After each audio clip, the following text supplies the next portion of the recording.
This video shows you how to use a 24-hour timer switch. They can be used in a host of applications. You can use them, in your fish tanks. You can use them to regulate the switching of your floor lamps. Basically regulate electronic devices in your property. Just merely by looking at the display, you can see that, it's got a 24-hour display, okay? As the dial is numbered up to 24, you can also see a black arrowed inscription, pointing to the dial numbers, okay? You can pretty much, set off, the current time against the black arrow, which is what we've got here. The black arrow indicates that the time is 11:45 p.m., which can be adjusted bespoke to requirements. The other black curved outlined black arrow indicates the orientation of the movements of the dial in the clockwise rotation. So as time progresses during the day, the dial moves in the clockwise orientation. The current time reads 2:15 a.m. as each segment on the dial represents 15 minutes. To achieve 8:30 a.m., we rotate the dial clockwise until the black arrow intersects with 8:30. And here you can see two black segments which represent 15 minutes each after the 8 o'clock mark, and that represents 8:30. So now that we've got the hang of how to set the timer, we're going to set the on and off periods, and we are trying to set the on periods for 7:30 to 9 a.m. as well as 8:15 p.m. to 9:45 p.m. So every other time outside of these times would be the off period, okay? And so here you can see 7:30 to 9 a.m., okay?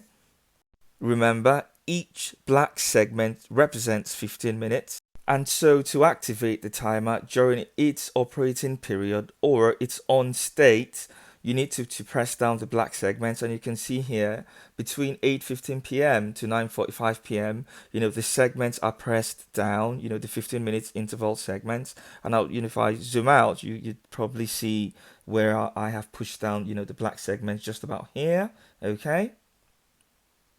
So remember, the push down black segments represent when your electronic device gets power from the timer. Suffice to say, when your timer is activated, okay? Or the on state. The other black segments that aren't pushed down is the off state. This is when your timer is inactive without power, even though your dial keeps moving because it's a timer. Also remember to switch or slide the white switch on the side of the timer to the timing position. This is to the manual setting, and if I slide it left, okay, that's the timer position.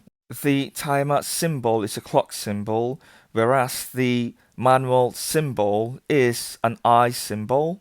Now that we've got a hang of how to set the time with the black arrow, as well as how to represent the on and off states that we want on the timer, as well as sliding the switch to the timer symbol, we can proceed to see how that works with our device. Having set the on periods for 7:30 a.m. to 9 a.m. and 8:15 p.m. to 9:45 p.m., okay? The electronic device is a fan in this case, okay? And you can see that it's in its on position. I have switched it on by pressing down the one button on the fan. The next step of the process would be to simulate, the activity of your clock or timer by rotating the dial in the clockwise orientation, essentially to simulate how the dial works in real time. So we're just trying to replicate the process of how it would work if it was actually regulating our electronic device. And here you can see that the black arrow is actually pointing between the on states between 7:30 and 9 a.m. So if I plug in the 3-point plug into the socket, the fan should come on instantly, and that's because the arrow is pointing in the on state region, okay? And if I start to rotate the dial clockwise past the 7:30 to 9 a.m. on state, okay, the fan will switch off, okay? And that's because once we get past 9 a.m., we've actually entered the off state, and so the fan will come off, okay?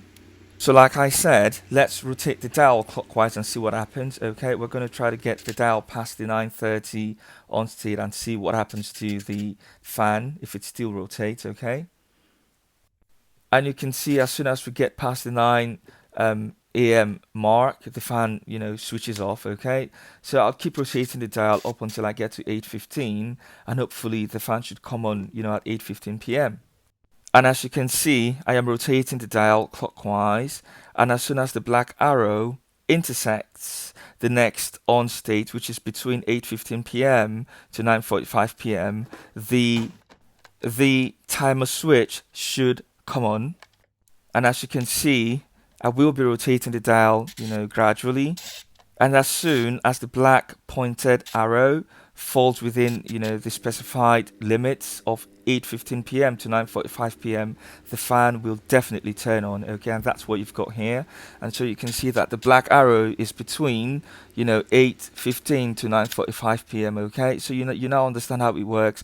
And as soon as I get out of that region, the fan should come off at exactly past 9:45 p.m. Okay, and you can see the fans turned off. Okay, the timer will continue to replicate this incessant states up until you change the settings to your next bespoke requirements.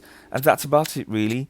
If you found the information useful, don't forget to subscribe, like and share. It does help the channel grow, and hopefully catch up with you later. Goodbye.